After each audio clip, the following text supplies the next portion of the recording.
So good morning everyone. Is it a happy day with food in the stomach? Or is that a silly question?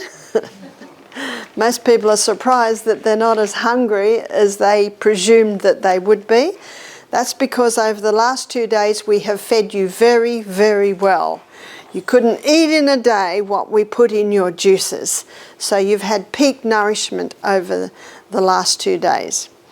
What we're going to begin with now is we're going to go through the true remedies. And in the little book Ministry of Healing, it's on page 127.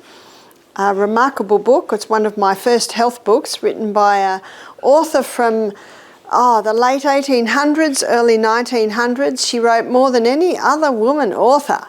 She wrote a lot about Bible subjects, but she also wrote a lot about health. And the book, The Ministry of Healing, there's a chapter called The Physician, the Educator. Did you know that that's what physician means? Educate. And I'm afraid that doesn't happen anymore, does it? So in the chapter, The Physician, the Educator, she lists some very interesting basic principles to bring about healing in the body. And she lists the laws, well, we call them the laws of health. Florence Nightingale called these the laws of nursing. Dr. Jackson in New York in the mid-1800s, he had a health retreat with a board of doctors, and he said, in 20 years I have never used a drug. What he used was these basic laws of health. He called them laws of life. So laws of life, laws of nursing, laws of health, and when you look at it, it really is basic common sense, isn't it? So what I'm ever investigating is I want to know more and more about each of these laws, if they are the true remedies, and I found them to be. So this morning I was asked, how do I get over jet lag? Implementing this. You could ask me many questions. What would my answer be in many cases? I implement the sustain me principles. So let's begin by looking at sunshine. We've been scared away from the sun, haven't we? And yet it's the doctor in the sky. When there's ultraviolet rays from the sun, specifically ultraviolet B, when the ultraviolet, should be a V there, when the ultraviolet B rays touch the skin, they convert a form of cholesterol just under the skin. Now, did everyone hear that? What's converted? Cholesterol. They convert a form of cholesterol just under the skin to vitamin D. And vitamin D is essential for the assimilation and the utilisation of calcium in the body. And we've got a lot of people now who are showing vitamin D deficiency because people aren't going out in the sun. We've been told that the sun's the enemy because it causes skin cancer. But we've been on this planet, well, the Bible says we've been on the planet about 6,000 years. My sister, who's a doctor of archaeology, would hotly debate that with me and claim it's millions of years. You know what I often say? When God created Adam, he looked actually 25 years of age, but he was 1 day old. So when you consider that, maybe some would consider that it's older than it is. But I believe in the Bible, and the Bible says that we're 6,000 years old approximately, and skin cancer has only been around in the last, really the last 100 years. So what we've got to look at, remember, in fact, it's such an important word, we're going to give it a prominent spot at the top of the board. Why? Why are people getting skin cancer? Well, research today is showing that vitamin D deficiency can contribute to skin cancer. We need the sun because we need vitamin D. But can you see what's necessary for vitamin D? We need to have exposure to UVB. Glass blocks UVB and sunscreens block UVB. So people that are wearing sunscreens will be vitamin D deficient. So when Michael and I had a holiday last year in Thailand, I'd go down in the morning to lie in the sun by the pool. I didn't have sunscreen. I had something called wristwatch. 20 minutes front, 20 minutes back, underneath the umbrella. Because I know for my, and what's often called milky skin, that works well. If I had dark skin, I'd probably handle half an hour or 40 minutes. So people say, how much sun? Well, how long's a piece of string, they say in Australia. A piece of string can be 1 inch long or it can be 5 yards long. So it depends on you. If you've got blue eyes like me and light skin, you have to be a little bit more cautious. Andre, I think you can go for a long period of time. You've got a darker skin. Brown eyes, dark skin can handle a lot longer. But I would endeavour to say, Andre, if you hadn't been in the sun for 6 months and you spent an hour or two in the sun, you'd still be burnt. Have you experienced that? Yeah. Because my husband's first wife was Aboriginal, so Michael's 2 children are dark-skinned. And I saw that happen with my stepdaughter. She likes the computer, the piano, jigsaw puzzles. What's all that? Indoor activity. Went to the beach with her friends, yes. She was sore when she came home. But what happened, because her skin's dark, it went patchy. There were lighter bits and darker bits as she peeled. Your skin tells you, very important part of giving the body the right conditions is learning to do this. Listen. Listen, because your body will speak to you. Have you ever been to a doctor or a health professional who won't listen to you? Very frustrating. Don't be that doctor. If the body speaks, you must listen. If you don't listen to the first whisper, the body will start screaming. And when it starts screaming, it's doing damage. So please listen.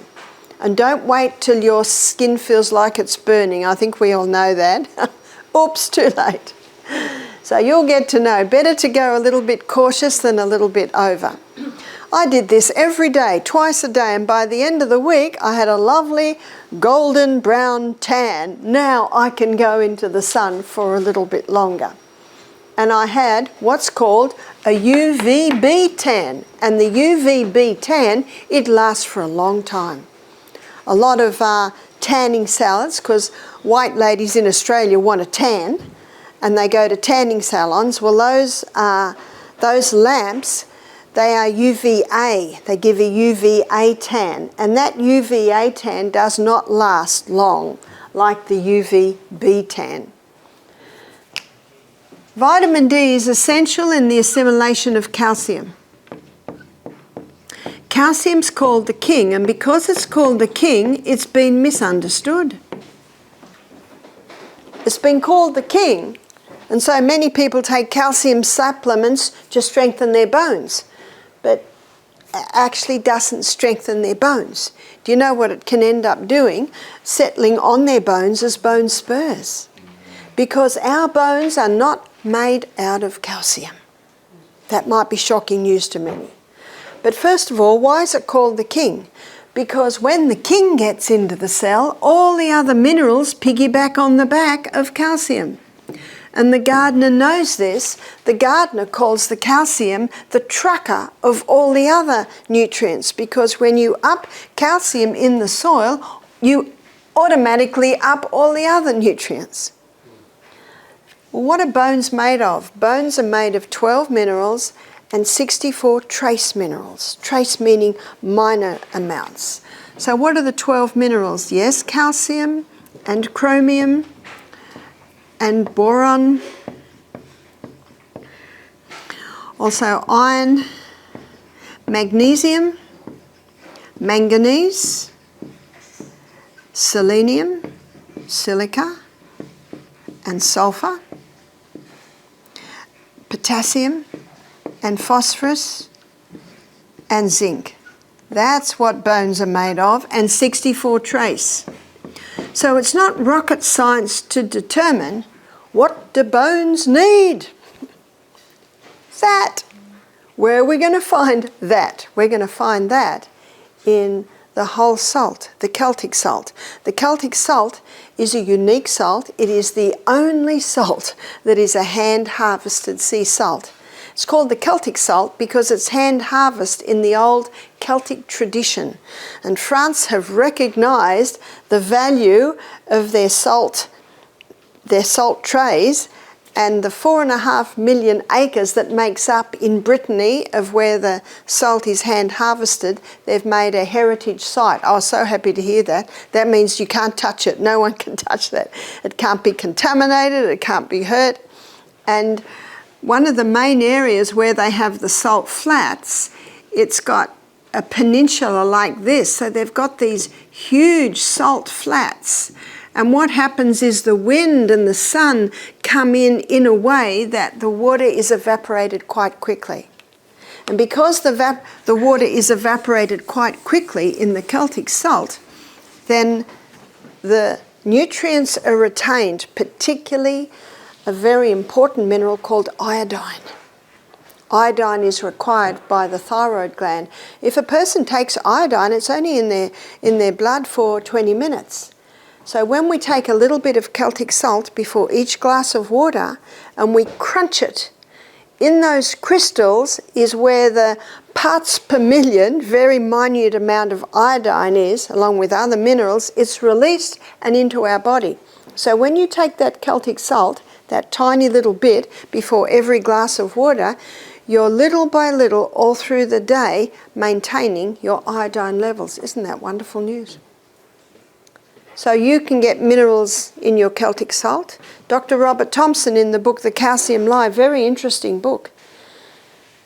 He says, when you take that little crystal of Celtic salt before every glass of water, have you been practicing it? Not hard to do, it's quite pleasant, isn't it? Before every glass of water, all you're doing is replacing the minerals you lost yesterday. And you're having steam saunas every day, so you're losing more minerals at the moment than most people. If you exercise, you're losing a bit more. Every time you're perspiring, you're losing a little bit more of those minerals. And of course, we put it on our food. And what's steamed vegetables without salt? What's avocado and tomato on a slice of sourdough bread without salt? Our palate tells us we need that little bit of salt. And the Bible talks about this in Matthew 5, verse 13. The Bible says, Jesus is speaking, he says, "Ye are the salt of the earth. If the salt has lost its savour, wherewith shall it be salted? It is henceforth good for nothing, but to be cast out and trodden under foot of men." Old English, I love the poeticness. If the salt has lost its savour, I'd like to suggest that the majority of salts that you buy, even those that are called sea salt, have lost their savour because they've lost their minerals. You see, of seawater, so seawater contains 92 minerals, and of those 92 minerals, 30% is sodium and 50% is chloride. And because sodium chloride makes up the largest amount, they're the first crystals formed. So they're scooped up, heated to a high temperature quickly, put aluminium with it so it runs freely and bleached, there's your table salt. So when the Bible says if the salt has lost its savour, I'd like to suggest that table salt, often called sea salt, it's lost its savour. It's lost all the other minerals because Celtic salt, it contains 82 minerals. Where are the other 10? They're in such pico proportion, barely measurable, that it's inevitable that some are lost in the evaporation process. So even though that Celtic salt might be a little bit more expensive, it's worth every cent because it's the best mineral supplement that you can take. Where else will we get minerals like this? Dark green leafy vegetables. In our dark green leafy vegetables, especially organic, dark green leafy vegetables, you will get a concentration of all these minerals. You look at the biggest boned creatures on the planet, the orangutan, the elephant, the giraffe, they're all vegetarians. Where do they get their bone strength? Greens, dark green leafy vegetables. Well, God was good to give us some more delicious greens than what they eat. They've got tough teeth and tongues that can handle the stringy grass. We've got, well, here down south you've got collard greens, lamb's quarters. They're two that we don't have in Australia, but we have got spinach and silverbait. So there's so many greens. That's where you'll get your minerals from. So minerals are important in the diet, but so is sunshine, because sunshine unlocks the door to get all the minerals inside the cell. And it was 1890s, 80% of children living in North London had rickets. And they were trying to find out the germ that caused rickets. What caused rickets? It was a vitamin D deficiency. One writer claimed that it was, and they laughed him to scorn. His reasoning was, but the gypsy children don't have rickets. Where are the gypsy children? Running through the mountains. But these children in London were in those streets with the high rise, so they hardly got any sun. And rickets is a vitamin D deficiency, though, so they weren't getting the minerals, so their bones weren't developing properly. Finally, in 1920, they acknowledged that rickets was a vitamin D deficiency. And then nurses were trained to have classes for mothers to show them how to put their children and their babies in the sun. Do we still have those classes? No. Do you know, in Australia, children are not allowed out of the classroom unless they've got sunscreen and a hat on. Oh, Australia's gone berserk. They've gone almost to the other extreme. Did you know that rickets is returning? Because children are not getting enough vitamin D because they're not out in the sunshine.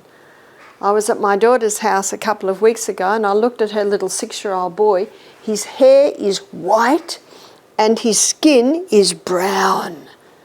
Now, they're white people, but where's that little boy all day?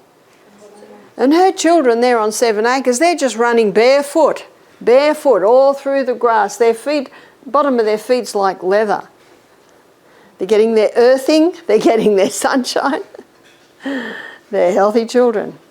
But it was quite a contrast. His hair was bleached white from the sun, but his skin was a browny colour. Isn't that what the teenagers are trying to get? The bleached hair. All they need to do is get out in the sunshine. So sunshine is vital. Our brain needs sunshine. How does our brain get sunshine? Through the eyes. The eyes are an extension of your brain. And it was probably about 20 years ago, scientists discovered on the retina a receptor site called melanopsin. And melanopsin is not involved in sight. Melanopsin is involved in brain function. And melanopsin is a receptor site that absorbs blue light. And the highest source of blue light is sunlight. And they found when adequate amounts of blue light were going into the brain, tactical reasoning increased, the ability to solve mathematical problems increased. So these poor children and their studies suffering because they're not even allowed to be in the sun. And in Australia, every playground now has big shade cloths over it. That's because a lot of Australians were getting skin cancer. Well, 6 to 10 sunburns in your lifetime can double your risk of skin cancer. Absolutely. But Australians have gone from lying out in the sun and working in the sun like lizards to the other extreme as they can't even go out into the sun. In Norway, I was looking at some figures on Norway from 1995 to early 2000. Skin cancer rates rose something like 500%. And they found 2 causes. Norwegians aren't outside anymore. A lot of them are inside. Traditionally, they used to be outside farming. A lot of them are inside now. And they use sunscreen. So not getting enough sun because they're inside and using sunscreens, they claimed was the cause of the skin cancers. Eeh. So no, the sun is not the cause of skin cancer. Absolutely, overdoing it too much will damage the skin, and that can contribute. But it's vitamin D deficiency that is one is the biggest. Technology. The light from technology is a form of blue light. Not the same as sunlight, so you're not going to get the same benefits. But the problem is that if you look at your phone in the middle of the night, the message to your eye is, daytime, wake up. It's one of the worst things you can do for sleep, is look at screens. When the sun goes down at night, our whole body knows that.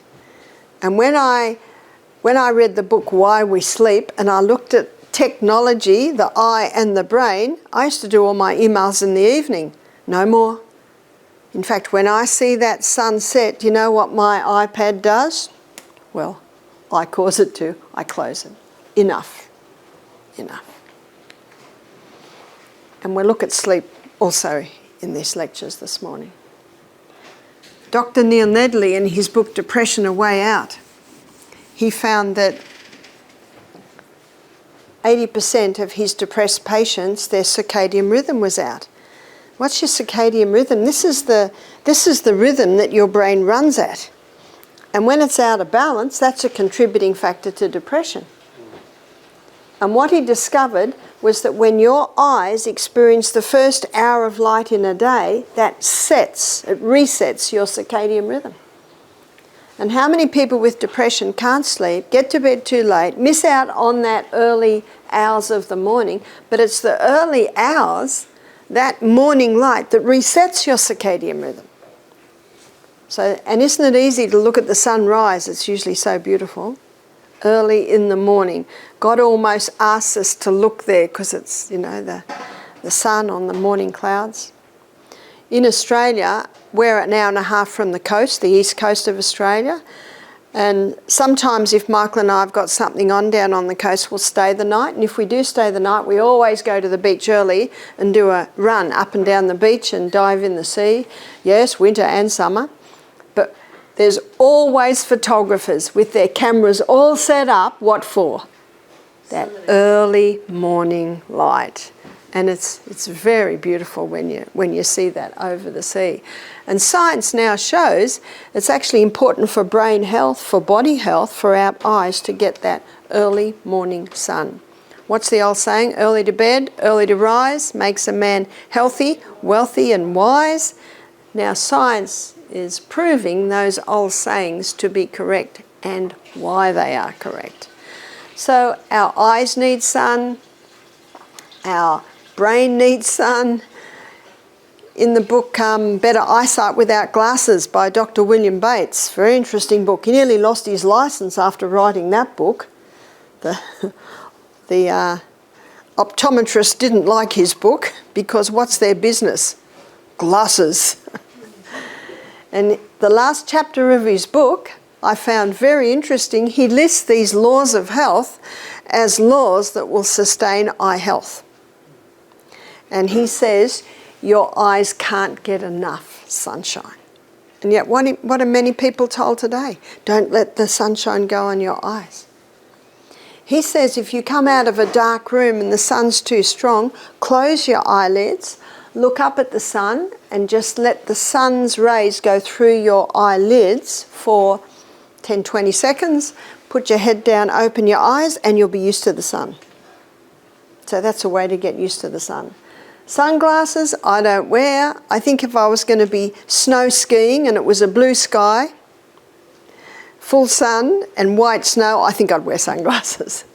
There may be a time to wear sunglasses, but those eyes need to get those messages from the sun because it's light and dark signals that are fed through the optic nerve to a control centre in the brain where your body clock is located. And your body clock is partly what balances the circadian rhythm. So our eyes need sun, our body needs sun, our skin needs sun. And any part of the body that's not working well, make part of your program lying in the sun. Put it in the sun. I said to one lady who had an ulcer on her leg, I said, put it in the sun every day. No, no, she said, there's germs in the air. They might jump into my wound. Well, on Monday morning we showed it's not the germ, is it? It's the condition of the body. I said, no, you need that sunshine. That sunshine penetrates very deep. What happens if you've got a plant that's got fungal growth on it and you put it in the sunshine? It just kills it, yeah. So the sun's rays are healing rays. So the importance of sunshine in our health is probably more than most people realise. I'd like to now look at the importance of sleep. We're going to look at water on Friday morning.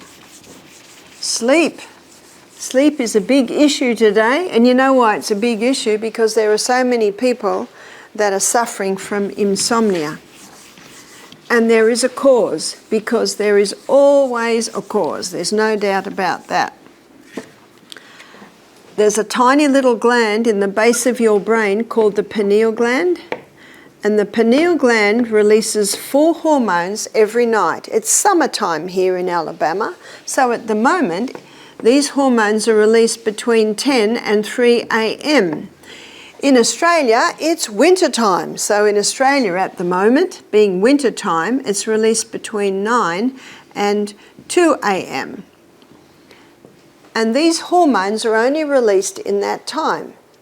You see, light and dark signals are fed through the optic nerve to the control centre, and it's the light and dark signals that determine it. That's why when the sun goes down at night, your body knows it. What are the hormones that are released in that time? Melatonin. Melatonin is called the fix and rejuvenate nighttime hormone. This is the hormone that is responsible for increased healing while we sleep. But it's only released while we sleep. If you can't sleep and you lie there very, very still and very, very quiet, guess what? You do get some. But if you put the light on, if you get up, that stops. Melatonin, fix and rejuvenate, nighttime hormone. Serotonin. This is your mood hormone. If you want to feel good, go to bed early. Because going to bed early allows your serotonin levels to be released. We had a doctor do our program, and she told me this story. She said, my husband and I, we're both doctors, but we're alternate. And she said, our first little boy, we just let him do whatever he wanted. He could go to bed whenever he wanted. He could eat whenever he wanted. But she said, by the time he turned 7, we did not like our child. He was so precocious. He was so obnoxious. And we were starting to argue, husband and wife. So we made a decision. We're going to put the boy to bed early. So we've got a couple of times, couple of hours to ourselves. Do you know that when children see that parents have a united front, they know they've got no hope. There's no hope against that. And so they started to put the little boy to bed at 7:30. He used to go to bed at 11 o'clock at night. And they soon get the message. When you're consistent and when you're firm and you don't get angry, they eventually get it. She said something happened. She said, my husband and I had a lovely evening together, but she said, we got a different child. A different child. See, he was now getting his serotonin levels. He was no longer grumpy and cranky, plus that child responded to now having some guidelines in the home. Do you know children are very comfortable when they've got guidelines? You know why? Because they know what they can do, they know what they cannot do, and that's a very safe, comfortable area for a child. So she said, when my next child came along, we immediately began to have guidelines in the home and put the child to bed earlier to boost that serotonin. Epithalamin. Epithalamin is a hormone that increases learning capacity. So if you want to increase your learning capacity, and on Saturday morning I'm going to show you how we should be learning new things right up until the day we die. So to be able to learn new things, we need to go to bed early so that their epithalamin levels are released. I say to teachers, can you tell the children that had late nights? Oh yes. Their attention span is not as good, they can't retain, they can't understand. Epithalamin increases learning capacity and slows down aging. Everyone over the age of 25 likes that one. Don't look too closely at Mick Jagger and those rock stars who are now in their 60s, 70s. Very lined. From a distance, they might look okay, but they age very, very quickly. The last one is arginine vasotocin. Arginine vasotocin is a very interesting hormone because this is our natural painkiller. Did you know you have a natural painkiller? As we go through this week, you'll find that our body has everything we need. We just need to give it the right conditions so that we encourage the release of these things that we need. Arginine vasotocin is your natural painkiller, and it's released when we need it. And if it is used at night, because maybe we're in some sort of pain, there's a waste given off. And if that waste is not eliminated, then we can't access our arginine vasotocin the next night. So how do we cause a release of it? Well, you're releasing yours at the moment, if you're using it, because of the steam sauna perspiration. So exercise. You might not have a steam sauna at night or to be able to do in your home, but everyone can exercise. When you exercise in the day, you increase circulation, you increase metabolic rate, and you also increase the throwing off of waste. And that waste is, a lot of it, or part of it, is being given off because we used our arginine vasotocin, our natural painkiller. I have met a few people that are managing serious injuries. Some of them, the serious injuries, usually from accidents, happened in their 30s, and all the doctor could offer was painkillers, and you know the long-term use of that is not good. And so these people took control of their lives. I love hearing stories of people who just took control. They strengthened their core muscles. Did you know that all your core muscles are connected to your spine? And when you strengthen your core muscles by push-ups, by your core strengthening exercises, rebounding, when you strengthen your core muscles, you automatically help to pull the spine into place. Our massage therapist at Misty, she said, I can tell the strength of a body by the strength of the core, those core muscles. So strengthen those core muscles, and that helps to hold the spine. So to get strong core muscles, we need to exercise every day. And so these people, I've met about 5 in my travels now, serious, really serious, life-threatening injuries, usually to their spine.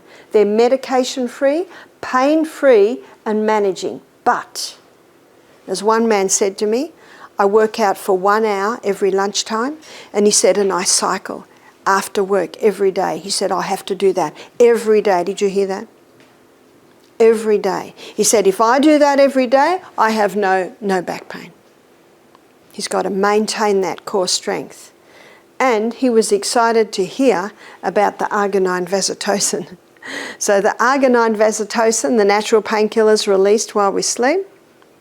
But we need to exercise in the day for 2 reasons. Strengthen the core, strengthen the muscles to compensate and hold that injury, but also to cause a release of the waste from using arginine vasotocin. It was in 2018, I was in Sheffield, London, giving meetings.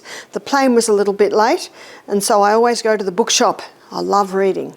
And I saw a book called Why We Sleep by Dr. Matthew Walker. It was written only a year earlier in 2017. So this is 2018. It was a fascinating book. And his conclusions I want to show you today. I learned a lot from this book. In the 1950s, there was a lot of research begun on sleep because it's really only this last century, the 20th century, that sleep problems arose. And have you noticed it's around the time that electric lights and technology arose? People are turning night into day. They started to do studies on rats at first. You see, rats, the way rats' system works is very similar to humans, and rats only live 2 years, so they can see what would happen to a rat in 2 years would usually happen to a human in 75, 80 years. So they found that there were periods of night where the eyes moved rapidly, and there are periods of night where the eyes were still. When the eyes moved rapidly, the brain was moving. When the eyes were still, the brain was relatively still. And then they did experiments on people. One guy even did it on his 2-year-old girl, and they found the same thing. And these happened in 90-minute cycles through the night. So the non-rapid eye movement time, they called it non-rapid eye movement, what they discovered was that in this time of the night there is a courier service. And a courier service meaning that short-term memory in our hippocampus was being couriered or taken up to the top of the brain, the cortex. So while we sleep, our short-term memory unit is being emptied, and all the information is being taken up to the long-term storage unit.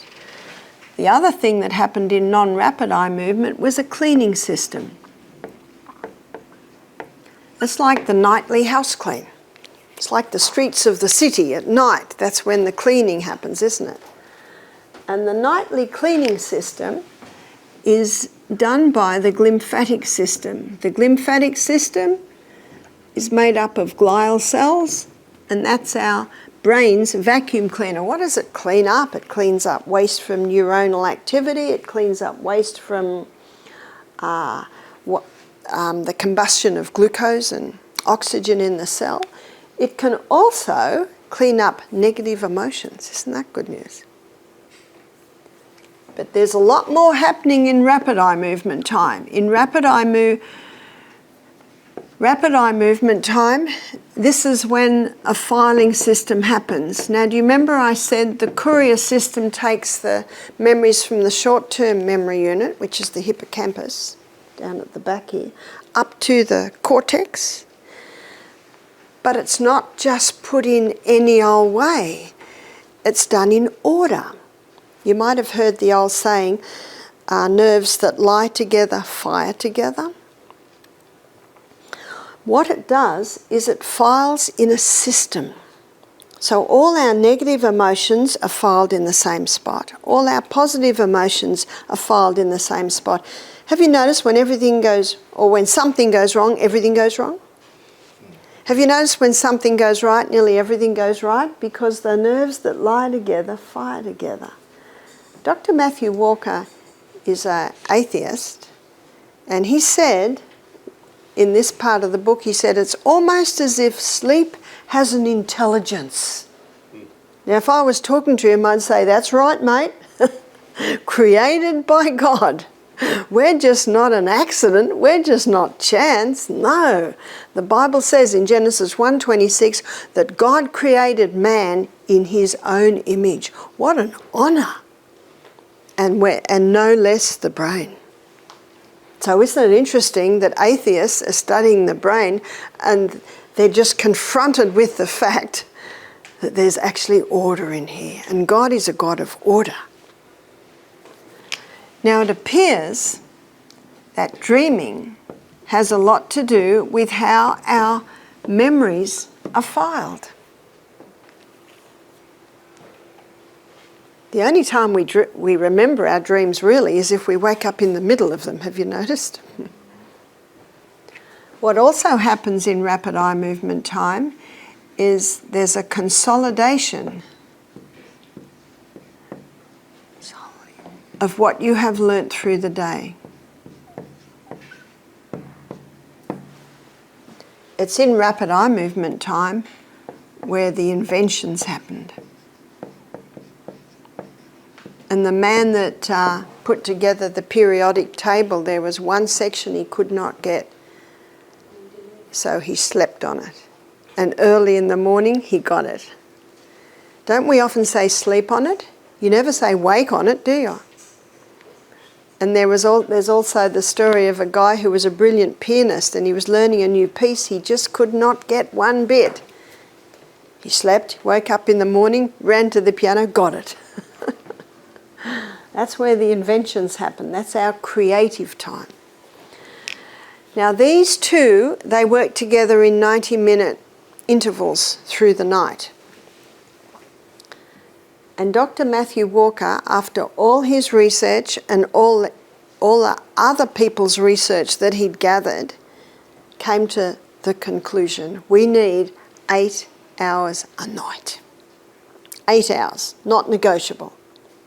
And when you consider the pineal gland and its secretions, you can see we've got a choice. It can be go to bed at 8 p.m. and get up at 4 a.m. or go to bed at 9 and get up at 5. That's probably my favourite, 9 to 5. Or at a stretch in the summer, it could be 10 to 6. So we've got a choice. So let's choose 9 to 5 and see what happens in those times. We're going to look at non-rapid eye movement when it's the most active. And we're going to look at rapid eye movement when it is most active. And knowing this explains a lot. So the first is the first hour and a half, 9 to 10:30. From 9 to 10:30, non-rapid eye movement takes up 80% of the activity and rapid eye movement only 20%. Moving on in the night from 10:30 to midnight, rapid eye movement is now 60%. Non-rapid eye movement, rapid eye movement comes up to 40%. And then the next hour and a half, which is 12 to 1:30, it's about 50-50. 50 non-rapid and 50 rapid eye movement time. So 12 to midnight's about equal. So 1:30 to 3 a.m. Now we've got a turnaround of non-rapid eye movement goes to 40%, rapid eye movement goes to 60%, and then our last 2 hours, which is 3 to 5 a.m., 20% non-rapid and 80% rapid eye movement time.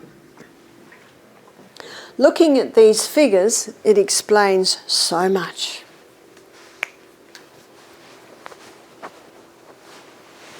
One thing that the cleaning system does, it cleans up any little amyloid or calcified plaques that can start to build up in the front part of the brain.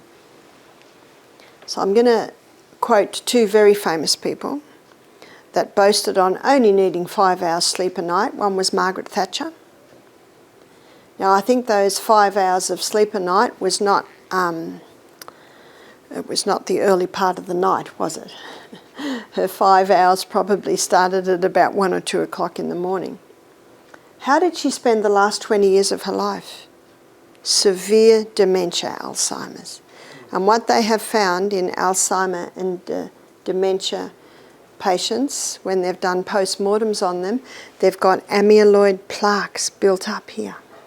Now this is where our reason, intellect and judgment is. When someone's got Alzheimer's, how's their reason, intellect and judgment? Gone, not there. And they have discovered that it's these amyloid calcified plaques that are inhibiting reason, intellect and judgment. The other one is an American president, is, what's his name, the actor? Ronald Reagan. How did he spend the last 20 years of his life? Severe dementia, Alzheimer's. And he also boasted of only needing 5 hours sleep a night. Margaret Thatcher, brilliant mind. You know, she showed a brilliant mind even as a young woman. That's not an easy job to be the Prime Minister of England. And God never ever designed that our brains deteriorate back to like little children in the latter years of our life. The most reliable history book we've got is the Bible, and I have not read of dementia or Alzheimer's in the Bible, have you? So it's a fairly recent phenomenon. So the question arises, why? Well, what keeps people awake? It's not reading, is it? In fact, if I want to go to sleep, you know what I do? Read. They always put me to sleep. No, it's technology. That's why in our home, at our retreat, technology gets turned off 8:30 at night. To encourage everyone to do what? Go to bed. Yeah. Now, we have had people say, Barbara, you would have a very popular health retreat if you had no Wi-Fi. I said, I don't think so. We have people coming to our program that have got little children at home. Like Jason, you've got a young family at home. You need to be in contact with your wife. Your wife needs to be able to contact you because all sorts of things can arise when you've got little children. And we have businessmen come, businesswomen that need to pay their staff midweek.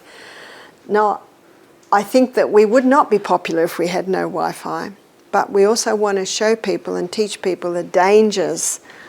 Remember, it's what it's called, silent killer. Cannot see it. And so, but, you know, and certainly I enjoy it. I can WhatsApp my family to the other side of the world. I certainly appreciate that. But my phone is out of my room and it's turned off when I go to sleep at night. So use the technology for your benefit, not for your weakening the human body. And also, teenagers, they'll be on it half the night if you let them, isn't that right? So turn it off. Turn it off. And allow yourself to have a good sleep. If you're going to charge your phones, your iPads, your computers, please in another room while you sleep. That's one of the things that interferes with sleep, is not only allowing our eyes to see the technology after dark. Now, these television screens aren't quite as bad, because when you're sitting watching something, your eyes know it's dark out there and it's not all consuming like the phone. So if you're looking at the phone, if you're looking at the iPad, if you're looking at the computer, it's all consuming. Whereas a screen like this is back. So that's one area, is the blue light that telling us that it's daytime wake up. Also, what's going in there? You can't watch, even on a screen, you can't watch an exciting or even horror movie and then go to sleep, can you? In fact, if you want to go to sleep by 9, you've got to start working at it at 7 o'clock. Isn't that true? You've got to start winding down. Same with the children. If you want them in bed at 7, at 5 to 7 you can't suddenly stay after rolling round and wrestling in the lounge room. Okay, bedtime. No. It doesn't. You'll have World War III then. Now you've got to start winding it down. Get the lights on low. Get a boring book. Have a hot shower. Have most of your food at breakfast and lunch. See how these sustain me principles come in to support sleep. Make sure you're well hydrated. Sunshine in the day helps you sleep better at night. Have an electromagnetic field-free bedroom. Some people sleep with a literal Christmas tree of lights around their bed. So be careful of that. If you can't sleep, what can you do? Cognitive behavioural therapy. Let me explain cognitive behaviour therapy. A lady said to me, I can't sleep, I just cannot sleep. I said, well, my suggestion is never say that again.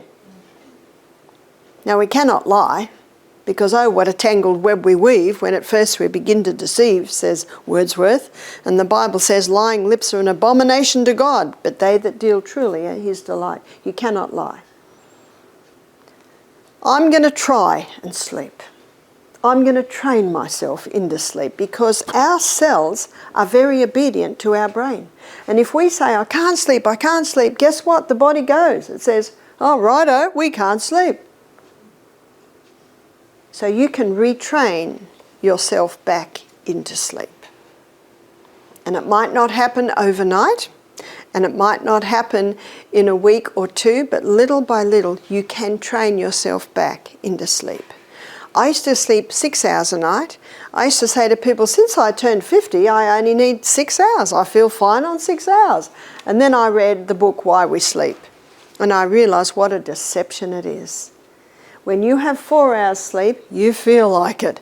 But when you have 6 hours, you actually feel okay. And what Dr. Matthew Walker showed, that 10 nights of 6 hours sleep a night, 50% less cognitive performance, 50% less physical performance. It's a total deception, the 6 hours. One lady said, well, I've been having 4 hours most of my life and now I'm up to 6. I'm pretty happy. I said, I'd be happy with that too. You're getting there. You're training yourself into it. So I trained myself back into 8 hours. How do I do that? Well, I've got a problem in my brain. It's called the chat room. So when I wake up, say 4:30, I used to get up, but I don't now.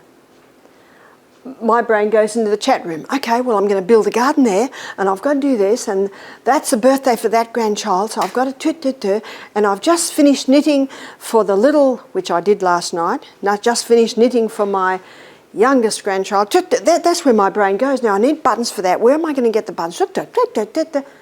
It's this chat room. I've got to get out of that chat room. If I stay in the chat room, I will never sleep. So how do I get out of the chat room? Well, I love memorising. And so I'll go through my memory verses. And the largest memory that I've done was James chapter 1. It's got 27 verses in it. So I'll go through that. And because you have to think about what's next, you're out of the chat room. And in the morning I think, where did I get to? I think I got to verse 13. Halfway along. Another way you can get out of the chat room is breathing. 5 seconds in, always through the nose, 5 seconds out. Do that 10 times. I know sometimes I've done it and I think, I only got to 5, I think. If you get to 10 and you're still not asleep, do it again. Do it again. One lady said, I get out of the chat room by picturing someone in my life who was very important to me. Maybe it was a great aunt or a great uncle. I know who, with Michael, it would be his grandfather. His grandfather was like him, drove very fast cars, did everything fast. Michael had a slow, safe father, and Michael has a slow, safe son. But his grandfather. And his grandfather got a new E-type Jag and took the boys for a drive, and he said, what would you like me to do? And he said, and Michael said, do the ton, which is 100 miles an hour. Very exciting. I think that's what Michael would picture. See what you do? You picture someone in your life who is very important to you. The Bible says in 1 Thessalonians 5:18, in everything give thanks. So that in another book I read by Adriana Huffington called The Science of Sleep, she said when you can't sleep, you lie there and you start listing all the things you're thankful for. Thank you so much, Father, that I have legs that walk, that I have eyes that see, that I'm not in a Siberian work camp with newspaper for my blankets. Thank you that I have a comfortable bed. And just list all the things that you're thankful for. And that's another way to get out of the chat room. So there are a few things that will stop sleep, and one is looking at technology. 80% of Americans sleep with their phones, and the pillow's no protection unless it's made out of lead. You've got to get it out of the room. Getting annoyed with the fact that you can't sleep, you'll never sleep then. And getting into the chat room, that will stop sleep. Having technology all around your bed. Have a look at your bedding. It should be out of natural fibre. The window should be open. How long since you changed your pillow? You know, we lose a lot of fluid when we sleep, a lot of moisture. So pillows and mattresses can tend to get mouldy if they're not being aired, if they're not being washed. So check all of those things. And you can, little by little, train yourself back into sleep. One man used to go to bed at midnight. He started to go to bed 11:30. A week later, he went to bed 11. A week later, he went to bed at 10:30. A week later, and that's how he did it. He trained himself back into sleep. And when you realise all the amazing thing that's happened while we sleep, it's a good idea to protect our brain and body health by training ourselves back into sleep.